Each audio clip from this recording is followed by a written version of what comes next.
Bailey stopped at the end of the hallway where there was a small alcove full of brooms and mops. She dropped her hold on him and crossed her arms. "What was that?"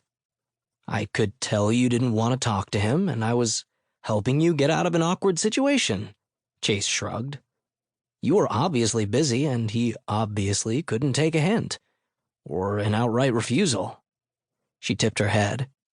"That was nice, I guess." He grinned.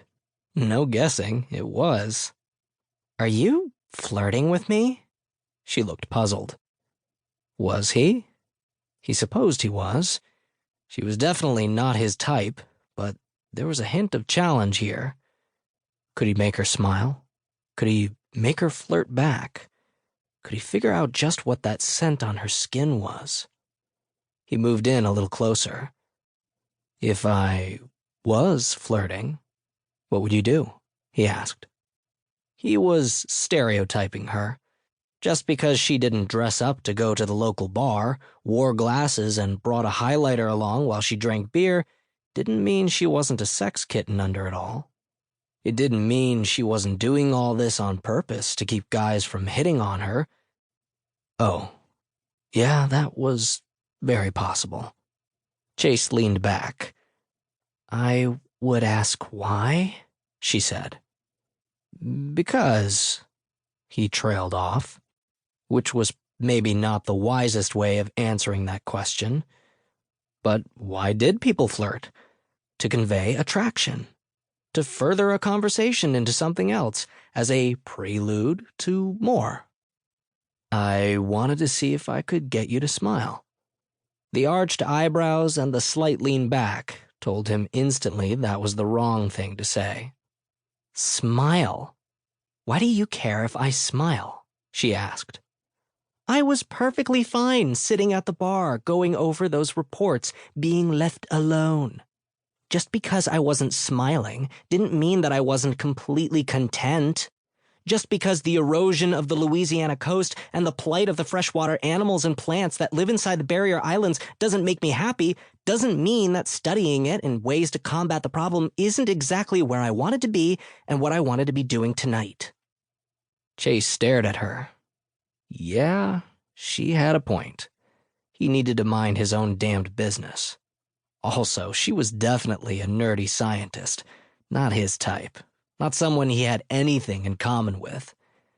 And he'd never wanted to kiss a woman more than he wanted to kiss Bailey Wilcox in that moment.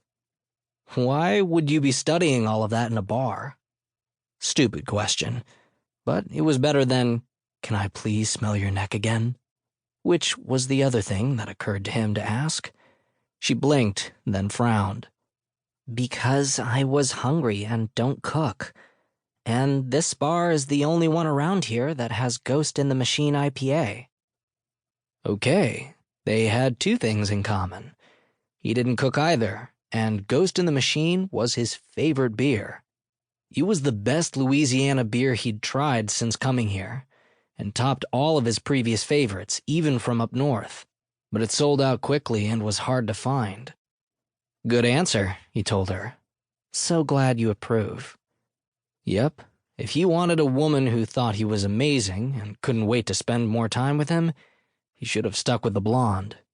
Bailey Wilcox was not impressed. Still, he found himself grinning. "Okay, you don't have to smile," he said, "but you have to admit that I helped you out with Justin." He thought maybe, just maybe, there was a hint of a smile at one corner of her mouth. "Justin is a huge problem," she frowned, "but not in the way you think." Chase frowned. "Is he an ex? I'm happy to stick close for the rest of the night to be sure he doesn't bother you." She narrowed her eyes. "Can you just not shut that off, or do you really think that will work?" "Shut what off?" "That supposed charm." "Supposed?" He arched an eyebrow. And damn if her lips didn't curl up just the tiniest bit. "You just can't shut it off."